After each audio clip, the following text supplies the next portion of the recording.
Hello बच्चों, कैसे हो आप लोग। हम डिस्कस कर रहे थे डाटा हैंडलिंग के बारे में।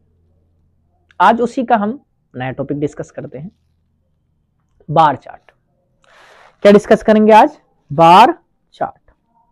बार चार्ट या बार ग्राफ या बार ग्राफ भी कह सकते हैं। अगर हम इसको बोलें तो कैसा बनता है ये आपका रेक्टेंगल की हेल्प से बनता है, रेक्टेंगुलर बार जिसको बोला जाता है।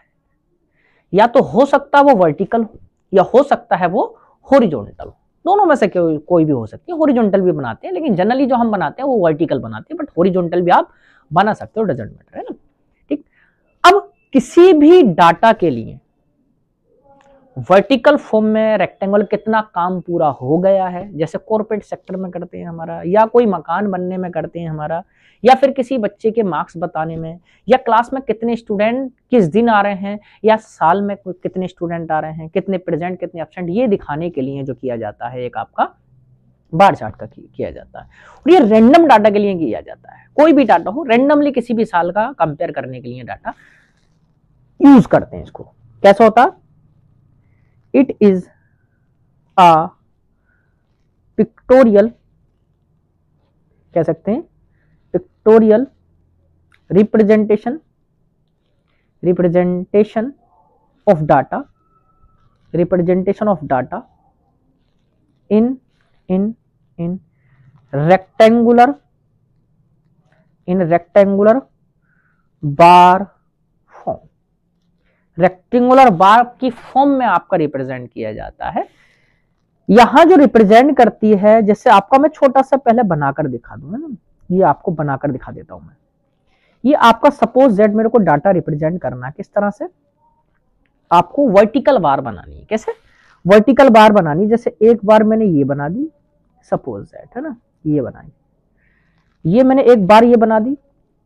अब नेक्स्ट बार जो बनाऊंगा उतनी ही विड्थ की बनाऊंगा, और गैप जो छोड़ना वो बराबर गैप छोड़ना, जितना गैप पहले छोड़ा उतना ही गैप आगे छोड़ेंगे। हाँ, ये हो सकता है आप इनकी जो है आप हाइट वगैरह वो उतनी भी हो सकती है, जैसे आपकी कम बना देते हैं इस बार, है ना। चलो ये बना दिया, बट विड्थ जो होगी वो बराबर होगी, जितनी पिछली वाली की उतनी यही होगी। सपोज दैट हो सकता है ये वाली कम हो, ये बना दिया, ये बना दिया, ये बना दिया। ठीक। हो सकता है अगली वाली ज्यादा हो सकता है अगली वाली ज्यादा हो, जैसे ये बना दिया, ठीक, ये बना दिया और ये बना दिया। क्लियर? ये आपका बन गया। अब इसको आप कैसे भी शेड वगैरह दे सकते हो। मान लो ये बहुत अच्छा सा करने के लिए इसको ये शेड दे दो, आप चाहे थोड़ा सा शेड दे दोगे तो थोड़ा अच्छा भी लग जाएगा, कोई दिक्कत नहीं है ना। अब आपका वर्टिकल में रिप्रेजेंट करना आपको और हॉरिजॉन्टल में रिप्रेजेंट करना। मान लो किसी बच्चे के मार्क्स को या नंबर ऑफ स्टूडेंट ले लेते हैं। चलो यहां क्या लिखना आपको? Number of student. यहां लिखना आपको number of students. Number of students आपको लिखने। अब हो सकता आप किसी दिन के हिसाब से आप चेक कर रहे हो, या हो सकता है मंथ के हिसाब से चेक करो, या हो सकता है ईयर के। मैं ईयर में चेक करना हो। सपोज दैट ये 2019 का हो गया, 2019 का मान लो ले लेते हैं, ये 2020, ये 2021, ये 2022 का आपने नंबर ऑफ स्टूडेंट चेक किया। अब हो सकता है इनके करस्पॉन्डिंग जो दे रखा हो वो डाटा दे रखा हो, इधर इनके करस्पॉन्डिंग डाटा दे रखा होगा आपको। मान लो यहां पर है कुछ इस तरह से, यहां से मार्किंग दे रखी होगी आपकी, कुछ भी मार्किंग दे सकता है क्या। यहां पर आपका सपोज दैट 100 स्टूडेंट हैं, यहां पर आपके 200, यहां पर आपके 300, यहां पर आपके 400, यहां पर आपके 500, ये आपके 500, यहां आपके 600। इस तरह से नंबर ऑफ स्टूडेंट होंगे। अब यहां से आपको चेक करना होगा किस साल में कितने स्टूडेंट है, या किस साल में एक साल के दूसरे साल से कितने ज्यादा हैं, या परसेंटेज निकलवा सकता है नंबर ऑफ स्टूडेंट की, है ना। तो इस तरह से आप डाटा को रिप्रेजेंट करोगे। अच्छा, एक चीज और, अब ऐसा ये जरूरी नहीं है कि आप 2019 वाला डाटा पहले रिप्रेजेंट करो। आप 2019 को बाद में भी रिप्रेजेंट कर सकते हो, कोई दिक्कत वाली बात नहीं।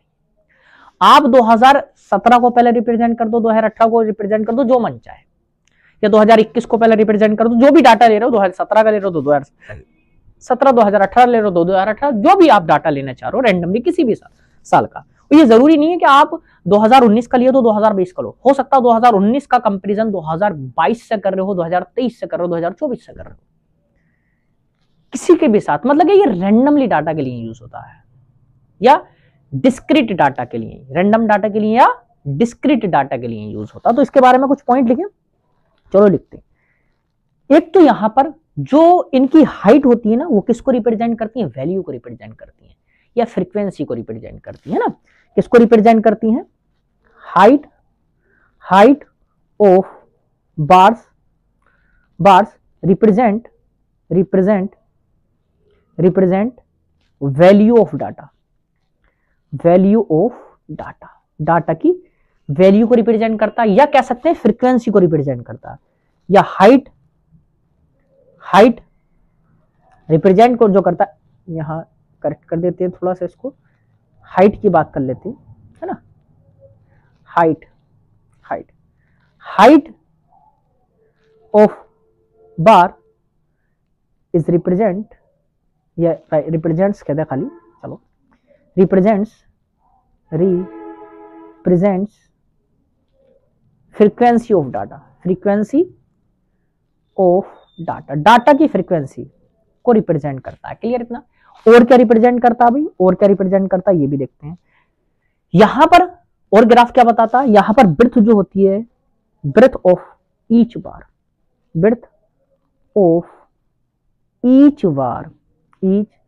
बार इक्वल, हर एक बार की ब्रेड्थ जो होनी चाहिए वो बराबर होनी चाहिए। गैप बिटवीन बार जो होना चाहिए, गैप बिटवीन बार इक्वल, आप इक्वल गैप बना सकते हो बीच में, ये भी होता है। क्लियर। और ये किसके लिए रिप्रेजेंट करते हैं, इट इज रिप्रेजेंटेड फॉर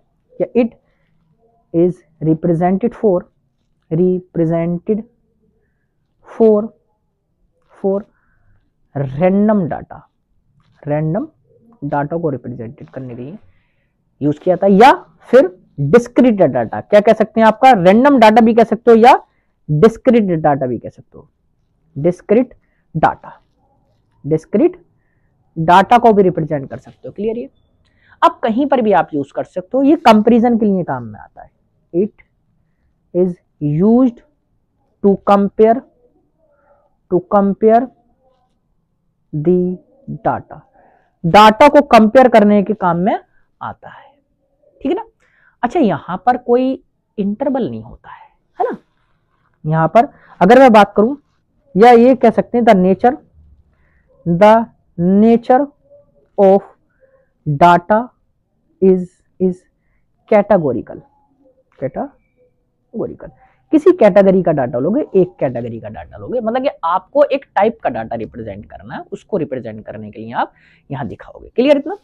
तो ये हमारा बार ग्राफ है। अच्छा, अगर आपसे मैं देखूं, यहां से क्वेश्चन पूछ ले कि ये बताओ आपका 2019 में कितने स्टूडेंट्स थे। 2019 में मान लो मैं 500 के आसपास मान लो, तो यहाँ के 2019 में या यहां पर लिख देते ईयर, और यहां पर लिख देंगे नंबर ऑफ स्टूडेंट्स। किस साल में कितने, ये एग्जाम्पल जो मैंने ऊपर लिया कौन सा ईयर है, 2019, 2020, 2021, 2022, या 23 भी लिया। कितने साल लिए हमने, 4 लिए, चलो है ना।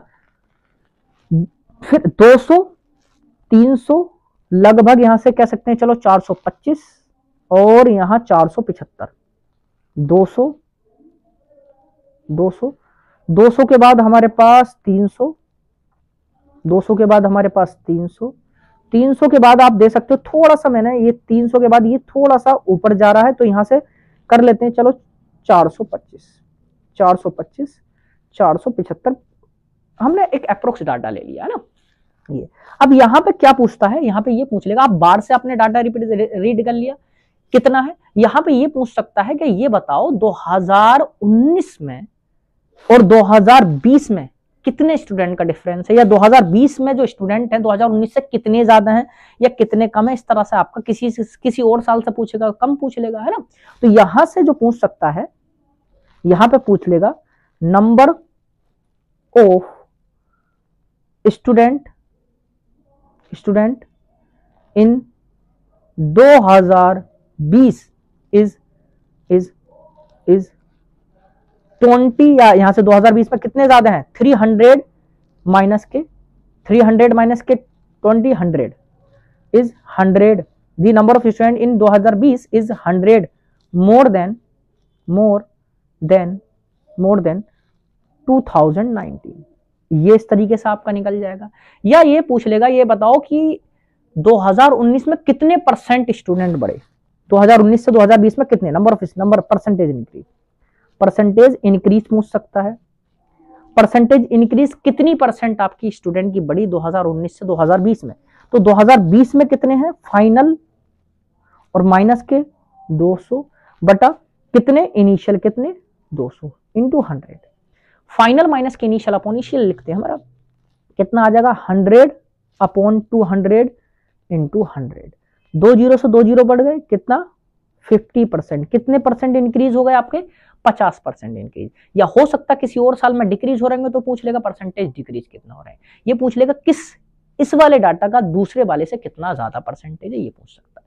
इसी तरह से आपका पूछ सकता ग्राफ का क्वेश्चन देगा और पूछ लेगा कि किसके करस्पॉन्डिंग कितने हैं, कितने ज्यादा हैं। आप इस इजीली आप निकाल सकते हो। मान लो आपसे पूछे 2021 में 2022 से कितने कम है, तो आपका 475 में से 225 घटा दो, 50 स्टूडेंट कम है। इस तरह से आप निकाल सकते हो, है ना। वैसे हमारा एक होता है डबल बार ग्राफ। क्या होता है, डबल बार ग्राफ।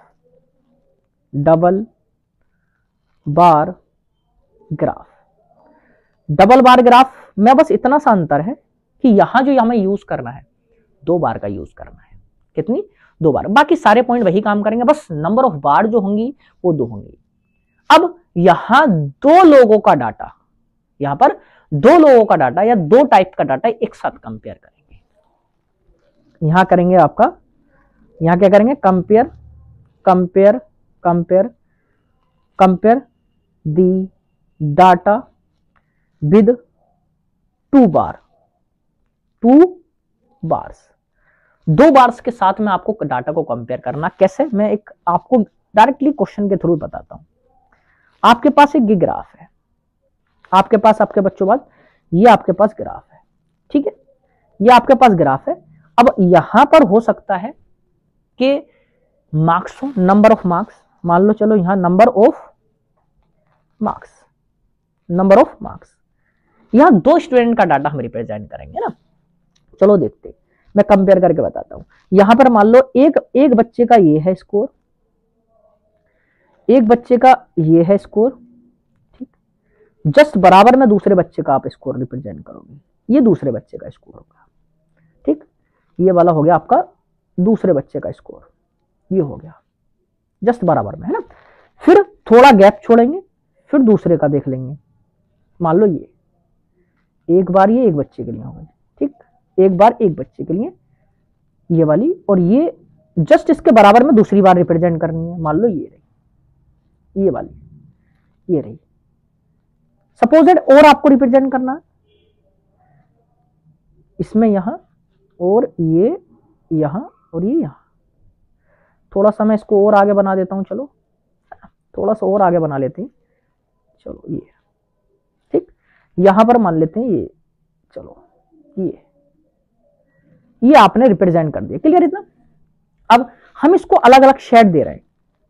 ये मैंने रेड कलर से एक टाइप का शेड दे रहा हूं, रेड कलर का एक टाइप का शेड है, और ब्लैक कलर का जो शेड है वो अलग का है ना, ये वाला। अब इसमें मैंने 2 लोगों के डाटा को रिप्रेजेंट करना, एक को मैंने ले लिया चिंटू, एक को मैंने ले लिया मिंटू, है। चलो अगर चिंटू की बात करें तो चिंटू के लिए जो है, चिंटू के लिए जो यूज किया है हमने, ये कुछ इस तरीके का रेक्टेंगल यूज किया है, और मिंटू के लिए भी ये कुछ इस तरह का है। बट चिंटू के लिए जो यूज किया है, चिंटू के लिए जो हमने यूज किया है वो कैसा, चिंटू के लिए रेड कलर का, और मिंटू के लिए, चिंटू के लिए रेड कलर का और मिंटू के लिए आपने, चलो देखते हैं ना, इसके लिए तो चिंटू के रेड कलर वाला है और मिंटू के लिए कैसा है, ब्लैक कलर वाला। क्लियर, इतना क्लियर। अब यहां से आपने हो सकता है यहां पर मार्क्स रिप्रेजेंट कर रखे हो, यहां पर मान लेते हैं चलो 20, 40, 60, 80, 100। चलो 100 में से मार्किंग करते हैं, कितना 100 में से मार्किंग करनी है ना। अब यहां से आप अगर देखो तो मैंने मान लिया ये वाला जो डाटा है मैथ के लिए, मैथ, ये वाला सपोजेड हिंदी के लिए, ठीक है, मैथ के लिए कर लिया आपने, हिंदी के लिए कर लिया, सपोज दैट ये वाला चलो उर्दू के लिए, उर्दू के लिए ये है ना। अब आपने 3 टाइप के डाटा को लिया, दोनों के नंबर को आप कंपेयर कर रहे हो, कितने नंबर का टेस्ट है, 100 नंबर का टेस्ट है ना। 100 नंबर के टेस्ट में मान लो हम यहां से अगर चेक करें तो अगर हम पहले मैथ में चेक करें तो यहां से हम क्या लिखेंगे, टेबल बना देंगे यहां बराबर में। चलो टेबल बना देता हूं मैं, एक तरफ चिंटू के लिए, एक तरफ मिंटू के लिए ना, चिंटू के लिए चिंटू और मिंटू, मिंटू, ठीक है। एक सब्जेक्ट लिख दिया मैंने मैथ, एक लिख दिया मैंने हिंदी और एक लिख दिया मैंने उर्दू, उर्दू। चलो देखते हैं अब चिंटू के लिए अगर हम बात करें तो मैथ में कितने नंबर हैं, अगर रेड कलर का देखो तो 60 से ऊपर है, लगभग 60 और 80 के बीच में तो 70, लगभग 70। और यहां पर 40 और 50 के बीच में, मतलब 40 की तरफ है, हाफ में तो लगभग 45 मान लेते हैं, 48 मान लेते हैं, चलो 48 मैथ में, ठीक है। फिर हमारे पास हिंदी में अगर देखें तो 60 से थोड़ा सा नीचे है, तो मतलब कि यहां मान लेते हैं चलो 55, इसके आगे 55। फिर यहीं पे इसके जस्ट थोड़ा सा नीचे है आपका तो 55, मतलब कि 50, यहां पर 50 मान लेते हैं, ठीक है, 50 है। यहां पर अगर उर्दू में देखें तो उर्दू के नंबर हैं हमारे पास चिंटू के 40 और 20 के बीच में, तो 40 के ज्यादा क्लोज है तो मान लेते हैं 35, चलो, है ना। फिर ये ऊपर वाला जो है 40 से ऊपर है, 45 मान लेते हैं, चलो 45, ये नंबर है, दो लोगों के नंबर है और दोनों के नंबर का कंपैरिजन ये रहा। तो ये इसमें पूछ सकता है आपका कि ये बताओ किसके कितने नंबर हैं, मैथ में कितने नंबर हैं। मैथ में चिंटू की परसेंटेज या ऑल ओवर परसेंटेज भी पूछ सकता है, चिंटू की परसेंटेज मैथ में ज्यादा है या किस सब्जेक्ट में ज्यादा है, इस तरह से। जैसे मैथ में किसके ज्यादा है, मैथ में किसके ज्यादा है, चिंटू के ज्यादा है, मिंटू के कम है। और हिंदी में आपके चिंटू के ज्यादा 55 है और मिंटू के कम है। आपके उर्दू में आपके चिंटू के कम है, मिंटू के ज्यादा है। अब यहां से आपका ये पूछ सकता है इस सब्जेक्ट में किसकी कितनी परसेंटेज ज्यादा है, किसकी कितनी परसेंटेज ज्यादा है। मान लो आपका इन